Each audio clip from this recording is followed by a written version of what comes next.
Aloha, aloha, everyone. As you can see with my aloha shirt, I am talking to you from Waikiki, Hawaii. How many of you know where that is? Yes, yes. I spent 20 years in the Air Force flying over Hawaii, never landing here, never being stationed here. And I put it on my dream list every time that I want to be stationed in Hawaii. And they never stationed me in Hawaii. And here I am now living in Hawaii.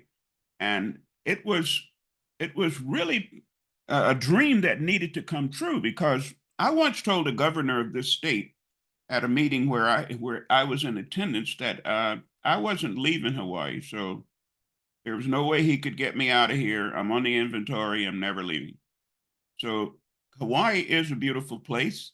I have been in the middle of Kenya in Nairobi at a college talking to seniors in the college, and I walked onto the stage with an aloha shirt on, and I heard this gasp go through the crowd, go, "Oh!" And I just laughed because I knew they were gasping because they knew I was from Hawaii. And I said to them, "How many of you have been to Hawaii?" And they all laughed because none of them had. And then later, they would ask me questions, and the question seems to boil down to this: Is Hawaii as beautiful as the pictures? And I said, yes, it is. It looks exactly like those pictures. So, aloha from Hawaii. It is a beautiful state, and I invite you all to come. I'll pick you up at the airport and show you around. That's a plan that you can put in your pocket. So, today, I love officer training. I love coming to officer training. I've been doing this now for at least 20 years. And I have some thoughts about officer training, some good thoughts, some bad thoughts. The first time I went to officer training as a club officer, I sat in my session, and the person had some PowerPoint slides, and they read the slides and they read from the manuals. And after about an hour, we were done. And I left there saying to myself, what the hell was that?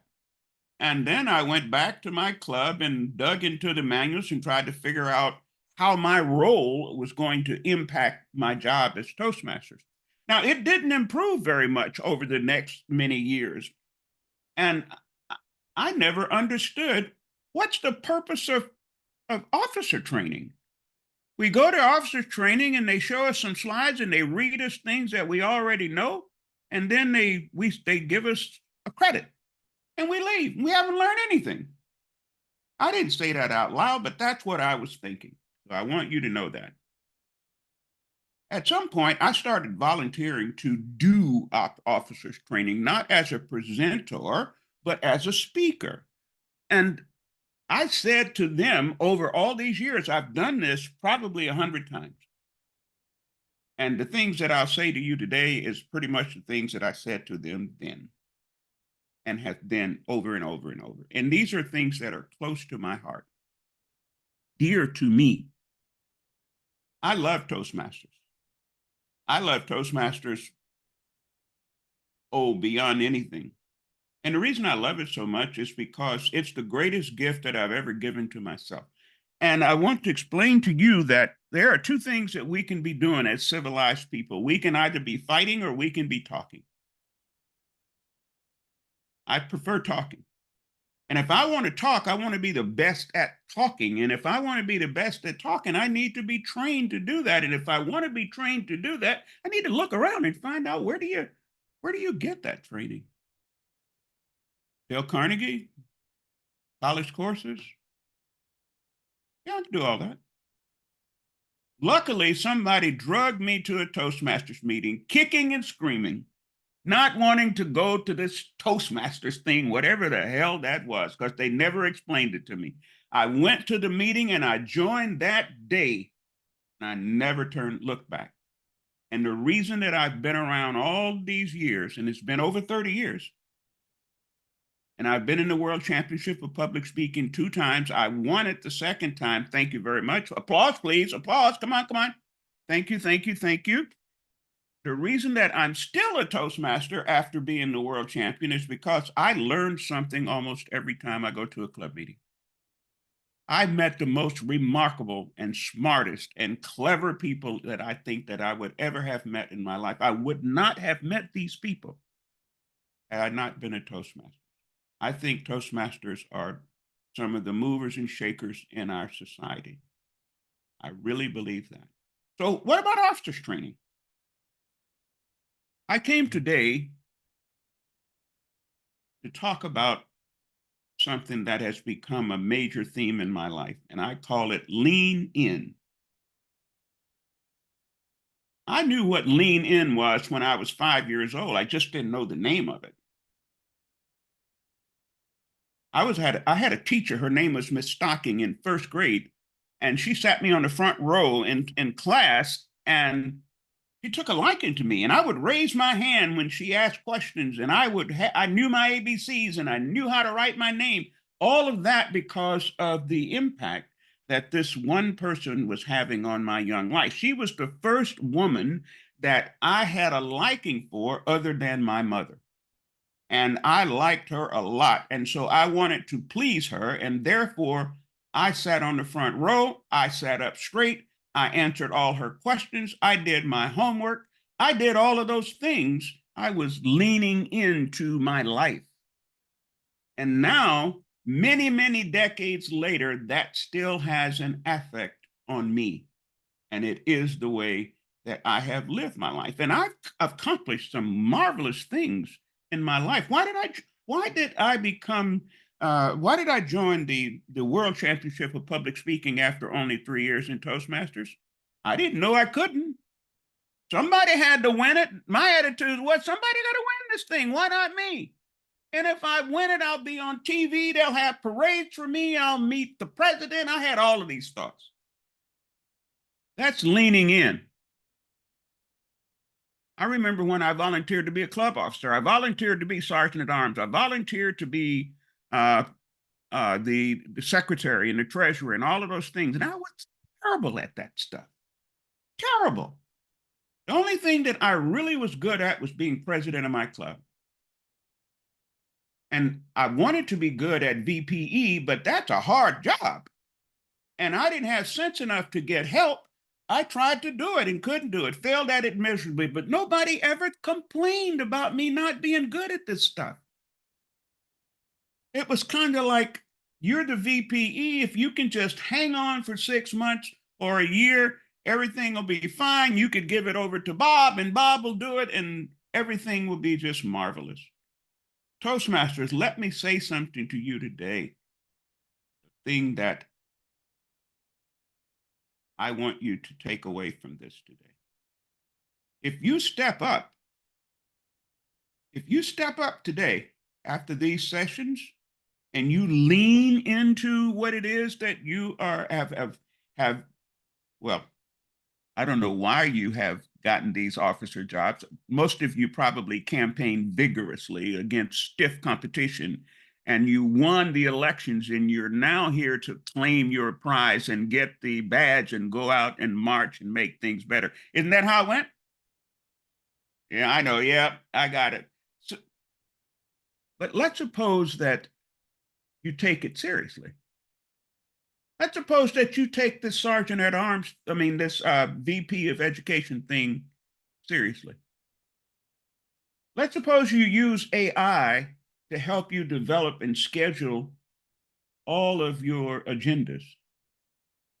Let's suppose you get the person who is another club officer or someone in the club who is very organized to help you, to be your buddy, to be on your committee, to do this job. Let's suppose that at the end of your tenure, everybody has achieved all of their goals. And you can sit there smugly and say, I did that. Let's suppose that happened. Now, I've heard people say, Toastmasters is volunteering. I have other things to do. I got a life. I got a family. I got a job. I got hobbies. I got things I need to do. Toastmasters is like something I get done the day before the meeting. Oops, I forgot. I'm supposed to do the agenda. Let me get on it. Isn't that sort of how it works? If that's why you joined Toastmasters is to check a box, you're in the wrong place, because that's not what Toastmasters is. In officer training, you are a part of the leadership group. Motivate, inspire, help, teach, educate your members to be a better version of themselves. So you're stepping up into this job. Whatever one you are taking, you've said to yourself, I'm stepping up. Or somebody said it for you. However you got here, you're here. What are you going to do about it? The first principle of lean in that I've developed, start where you are. Start where you are. How many times have any of you wanted to do something, set a goal for yourself, and you needed to do a lot of things before you got on offset? You know, I got to go read this book. I got to listen to Willie Jones's tape. I got to go to a workshop. I got to buy new clothes. I got to do all sorts of things before I get started because I'm not ready yet. And I need all of this other stuff. 6 months go by, a year goes by, and you're still getting ready. You're still getting ready. You never actually do anything. You never actually do anything except get ready because you don't think you're ready. I'm here to tell you, start where you are. A friend of mine named Cleve and I would sit in the cafeteria years ago, and we would watch this guy running outside the window, and he would go running at noontime, and he's a jogger. And we'd watch him and we'd laugh at him as we ate our cheeseburgers and fries. And one day Cleve said, you know what? We need to do that. We need to get healthy like this guy. And I said, yeah, right. I'm doing that. I can't run 100 feet, let alone 100 yards. But we talked about it, and finally we decided we're going to do something about it. We went over. I bought myself a pair of Adidas tennis shoes. I bought gym clothes. They didn't have any, and decided that we were going to start jogging. But here's the crucial thing that we did. We started where we were. First of all, neither one of us were runners, and neither one of us wanted to become runners. So how do we get from the cheeseburger to the track? That was the worst part of it, because we never could figure that out. And finally we said, let's not do that. Let's decide that we're going to put on the gym clothes. Let's just decide that. Can we do that? We're going to go to the gym and we're going to put on the gym clothes. If we don't go any place, we're going to do that. And we did it. And then we decided we were going to go out and we were going to walk. We didn't have to run, just walk, move. We did that. 6 months later, we were running 3 miles. My point is, start where you are.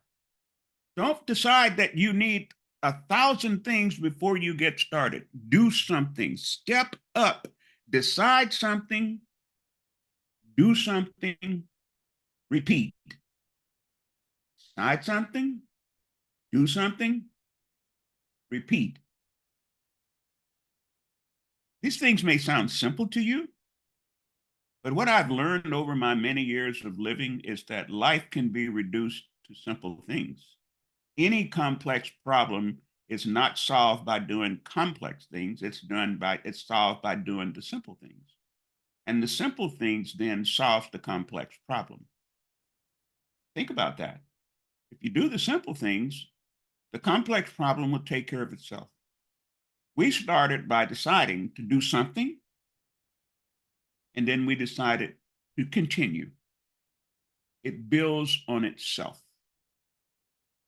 How does that mesh with club officer training? You walk away from this training today and you decide to discover what David discovered. You decide to go up and actually look at the Toastmasters website. and you actually dig into those pull down menus. Now they're hard. Those pull down menus are tough.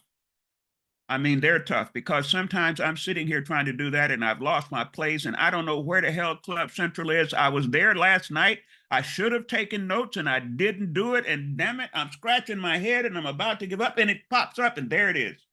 And I get back to those statistics that I saw last night that David was talking about. I'm here to tell you, club officers, if you can get into the website and spend about an hour just learning how to navigate it. If you can't spend an hour, spend 15 minutes today and 15 minutes tomorrow, 15 minutes next week until you can easily navigate that website. You will be amazed at the amount of information is on that website. It will blow your mind at the amount of resources that are available to you on that website, not only about the Toastmaster universe, but about all the tools you need to learn how to do a million things. There's a college course on that website. I urge you to do something that I didn't have when back in my club officer days. We had 12 manuals, and then we had some advanced manuals. Now that website in 5 years, when Toastmasters came online with Pathways and that website was published, I was a Pathways guide. Remember, I told you I'm a lean in type guy. So when Toastmasters came out with Pathways, I'm one of those guys that raised my hands. I'll be a guide. I didn't know what the hell I was doing, but I leaned in. I did something.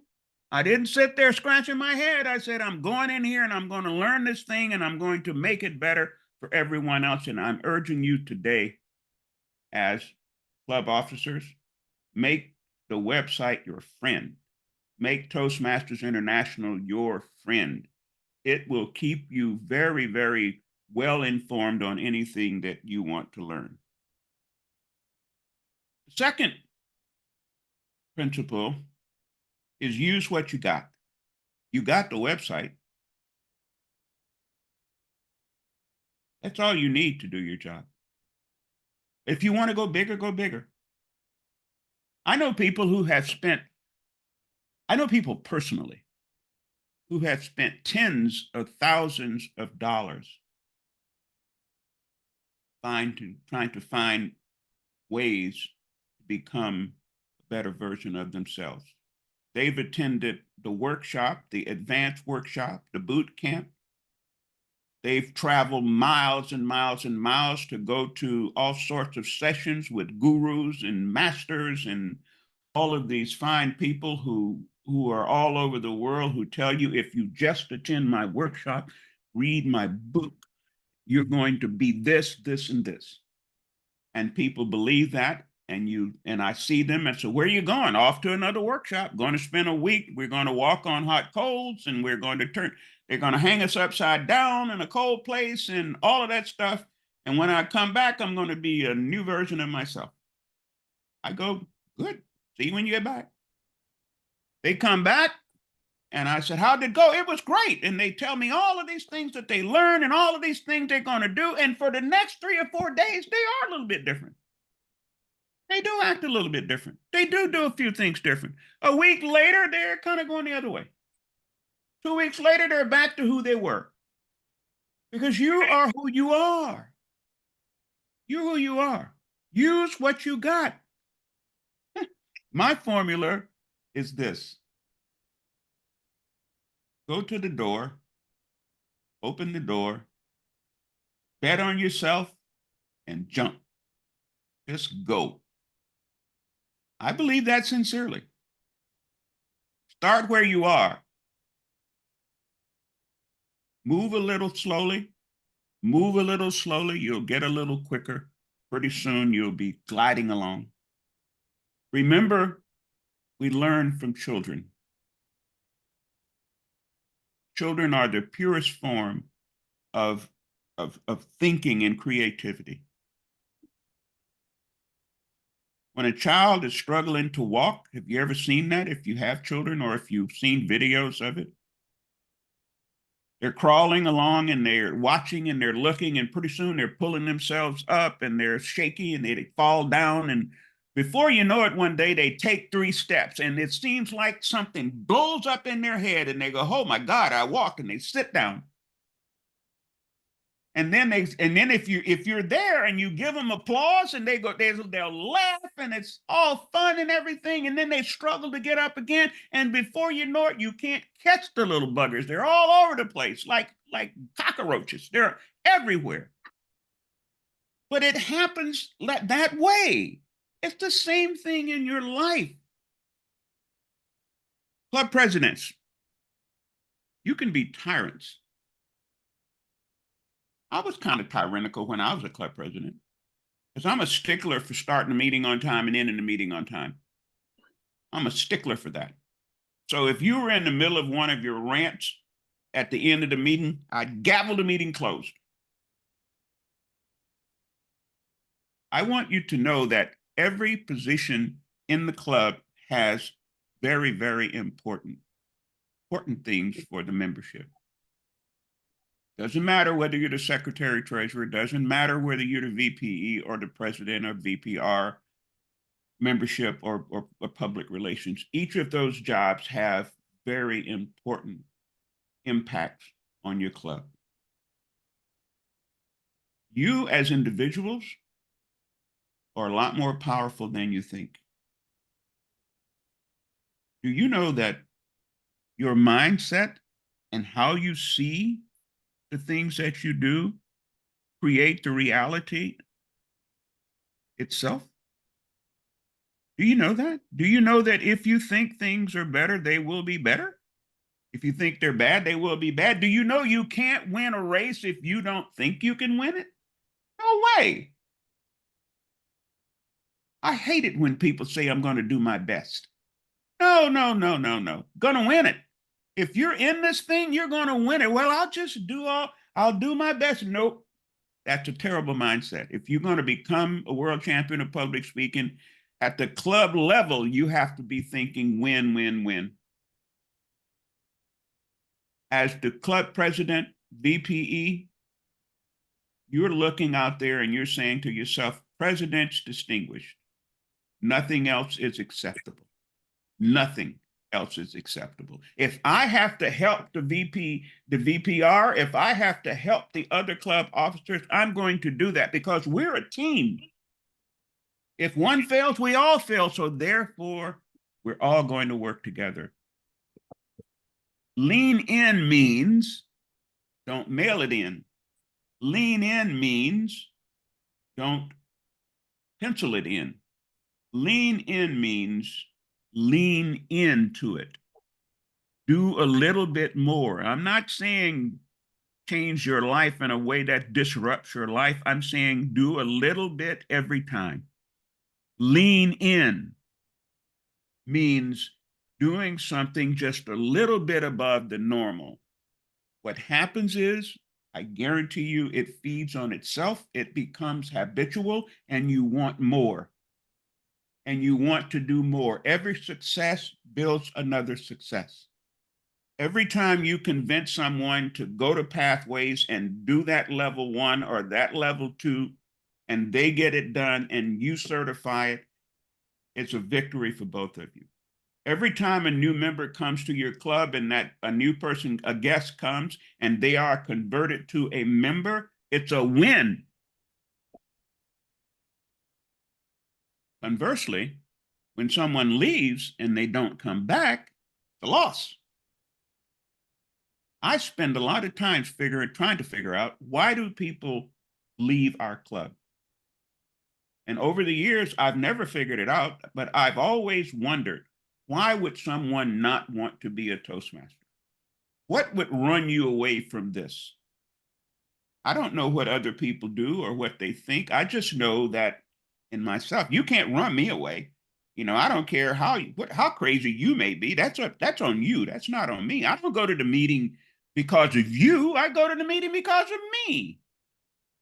I'll hold a meeting if it's only 2 people. I don't care. We're going to have a meeting and I'm going to give a speech. And if I have to do tape, I'll do that. I'll ask a question. I'll even answer the damn question. Doesn't matter. We're going to have it. We're going to have a meeting. So Toastmasters is a lifelong habit. It's a way for you to become a better version of yourself. If you can think of anything that you can do in your professional or personal life that is better than Toastmasters to help you become a better version of yourself, please send me an email and let me know what that is. I don't know. I don't know how you can not want to be a better version of yourself. We all wake up every day wanting to be a better version of ourselves. We put on makeup, we dress nicely, we go to nice things, we read books, we watch videos. We're all trying to become a better version of ourselves. That means that you're interested. If you are, and I know you are interested, and I'm saying to you, as a Toastmaster of over 30 years, this has been the best investment in myself that I could ever make, bar none. And I do it for myself. I don't do it for the person sitting next to me. I don't do it for the district director. I do it because I learn things all the time. I learn how to become a better communicator. I learn how to get the things that I want in a civilized way. I learn how to listen. I learn how to answer questions. I learned these things by being a Toastmaster, not as a speaker and a person who talks all the time, but being in the presence of others who are doing the same thing, and we learn from each other. You've made a decision to step up beyond being just a club member. You have a role now, a leadership role. And that role is to help others become better versions of themselves. And the best way you can do that is lead by example. The best way that you can help your membership realize their goals is for you to be larger than life in your role and doing the things that you have said that you would do. No one's going to take your title away if you don't do your job. You're going to have credit for it, so you can mail it in and nobody will care. You won't get any hate mail from anybody. There will be nobody whispering behind your back. And you can proudly go any place and say, yes, I was the VPE and I was this and I was that. And everybody will give you the accolades and all will be fine. Except one thing, you will have not internally accomplished anything. You learn in this universe by participating. And participation at the club level means that I am now working exclusively for myself. When you become a leader, you are now leading people, and you are now, people look up to leaders. People look up to leaders whether you know it or not. I once told a commander in Lubbock, Texas. I was in Lubbock, Texas. I don't know why the hell I was in Lubbock, Texas, but there I was.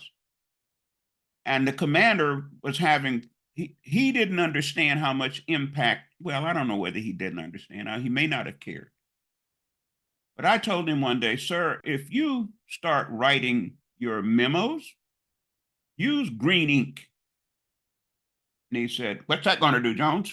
I said, well, if you just trust me and do that. Just whenever you're using passing notes through the chain, use green ink and make it a point that no one else can use green ink. And he said, okay, I'll do it. He thought I was a little crazy, but he liked me. After a while, other unit heads and commanders started using their own color of ink. And I went to him one day and I said, what do you get? Why do you think they're doing that? He said, I don't know. Why don't you tell me? You're the one that suggested it. I said, because you're the leader. People follow the leader. They're taking your example and they're using it themselves. What I was trying to show him is that it didn't matter whether he was barking orders. If he was just walking around, driving his car, sitting in the cafeteria, eating a cheeseburger, he was having an impact on everything around him because he was the commander. And I wanted him to know that because in Lubbock, Texas, we were having a problem in race relations. And I wanted him to know that he didn't have to make a whole bunch of fiery speeches and all of that stuff. He just needed to show up in different places, become part of it, and show other people that it was okay, and they would do it too. And pretty soon that would become the part of their natural behavior. And it worked. If you're the president of your club and you set the pace, everyone else will come along. If you're the VPE and you're always talking about the benefits of achieving your pathways goals, and you're always talking about where we are on the DCP and all of the things that we need to achieve President's Distinguished, and you're giving reports and you're encouraging people and you're motivating people, you will be affecting them. You'll be doing your job above and beyond. Lean in to your job. The last thing is do your best. Do your best. Now, your best is not always available. You don't get up every day at peak energy. You don't get up every day feeling good. You don't go to the club meeting every day without a bunch of other things on your mind, something you need to do if you've forgotten to do, relationships that you have. In other words, you're not always ready to go. But if you show up and you use what you got, you're good. You don't have to be 100% all the time. You just have to show up and do your best, whatever that is at that time. Finally, there's a question that I ask, and I'd like you to think about it. Is this your station? I ask people. When we start out our little lives and I wanted to be a fireman, I wanted to be this, and I wanted to be that. We don't know what we want to do in our lives, and I don't know how we ever arrive at our station where we know that this is where I'm supposed to be. This is what I really want to do. This is what I really want to love.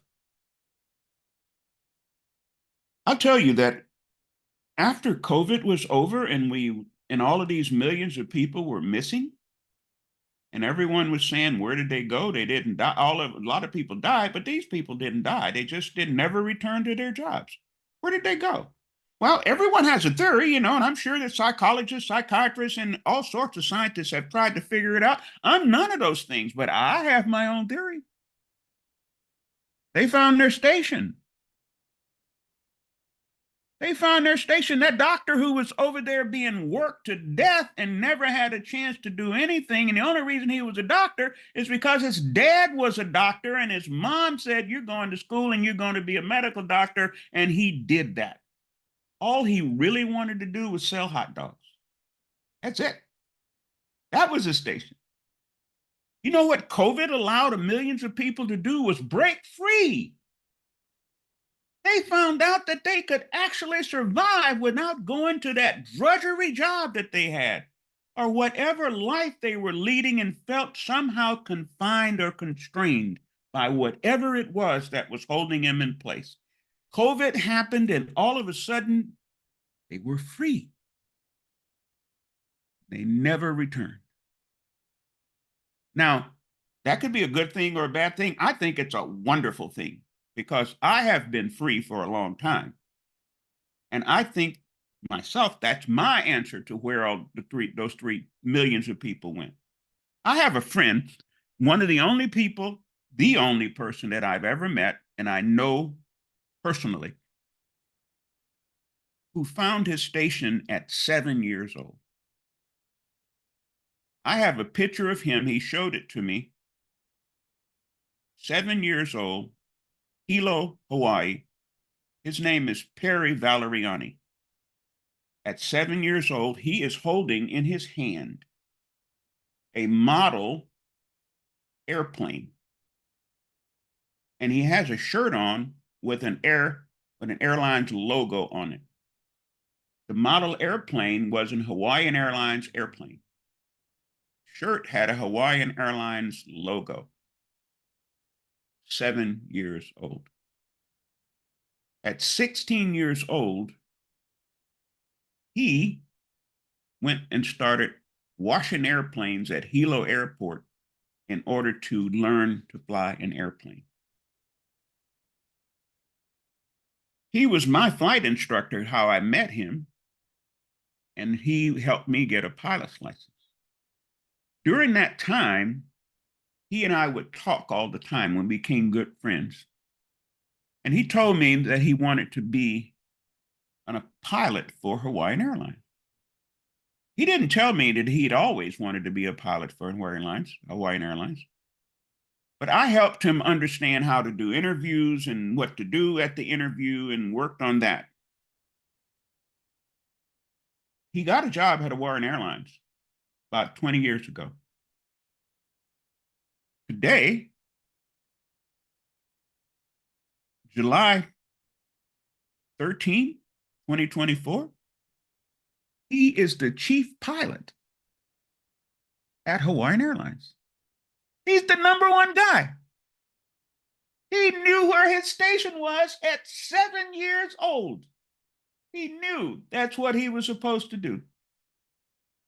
He's the only person that I've actually met that did that. Now, he showed me that picture of himself years later, and I said to myself, man, Perry, if you'd showed me this picture when you told me you wanted to be a Hawaiian Airlines pilot, I would have told you, get the interview, take this picture. Walk into the interview, put the picture on the table and say, where's my desk? That's all you would have to do. So I'm saying to you, is this your station? What is going on in your life leads you to something else that may be going on in your life. One thing always leads to another, and it's usually the thing that you least expected to happen that would lead you there. Don't take anything that you're doing in your life lightly, because when you take a step up and you become a club officer, and whether you were volunteered to do it or whether you said, I'll just do it because nobody else will do it, you will be amazed at where this journey will lead you. There's a lot more to it than just taking that side road. That's not how life works. Doors open that you would never have access to because you're on this road. Take that as part of your journey, because Toastmasters, the journey, not a destination. I tell people all the time that winning the world championship was not the prize. That was not the prize. Even though I have the trophy and I am proud of that trophy, that is not the prize. When I'm coaching people, and I coach a lot of people who want to become better speakers, I say to them, it's the journey. It's the journey. I learned everything that I know about public speaking in the journey, not the competition. The journey. I had to learn these things. I had to learn how to listen and how to use pause and all of that body. I learned that because I practiced it, and at my club meetings and at other club meetings, I became an expert in all of those things in that journey. And once I mastered it, the only thing left to do was to go pick up the damn trophy. I had done the work. So I'm saying to you, Toastmasters is a journey. In my private life, getting things that I want, I've never been more successful at getting things that I want. I'm more successful than most people because I know how to listen. I know how to approach people. I know how to respond. I know how to do all of those things, and I learned it in Toastmasters. I didn't learn it anyplace else. It wasn't by accident.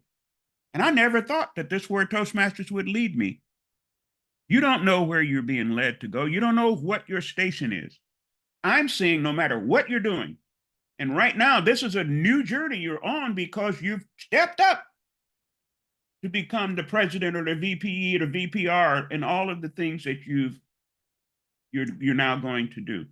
Don't waste this moment. Don't mail this in. Don't mail it in. Go to that website, Read everything you can. Watch the videos. Learn what it is that you are supposed to do in your job, and then put your personality on it. Make it yours. Make it yours. Make them beg you to be the VPE for the next year. Make them beg you to come back as the president. And you can say, oh, maybe I'll think about it. You can do all of those things. But I'm saying make them want you. Don't make them say, oh my God, I'm so glad that he's not the president next time. And the way you do that is by leaning in. Lean into it. Make it yours. Make it part of who you are. Make it bigger. Little bits at a time. Start where you are. Use what you got. You don't need to do anything beyond the Toastmaster website. Do the best you can. If you do those three things and lean into those three things, you will be successful. I'm not saying you might be successful or hope you're going to be successful. You will be successful. And guess what happens if you're successful? Since you're in a leadership position, everyone around you will be successful. That's what leadership's all about. It's not about you doing the work. It's about other people doing the work because you have inspired them and motivated them to do it. You're the leader. You're setting the pace.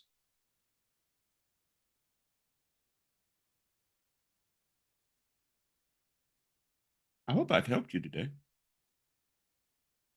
I hope I've given you, well, I've only given you simple things to do, but I kind of think simple things are the best things. I kind of think that simple things lead to complex things. I kind of believe that uh, any complex problem can be solved if you pay attention to the small things. If you lean into anything, it's going to move. You know that intellectually and instinctively. You just sometimes have club feet and you don't want to do it and you have fear. Bet on yourself. Who else is going to bet on you if you don't? This is a safe place to learn and grow. And leave here today.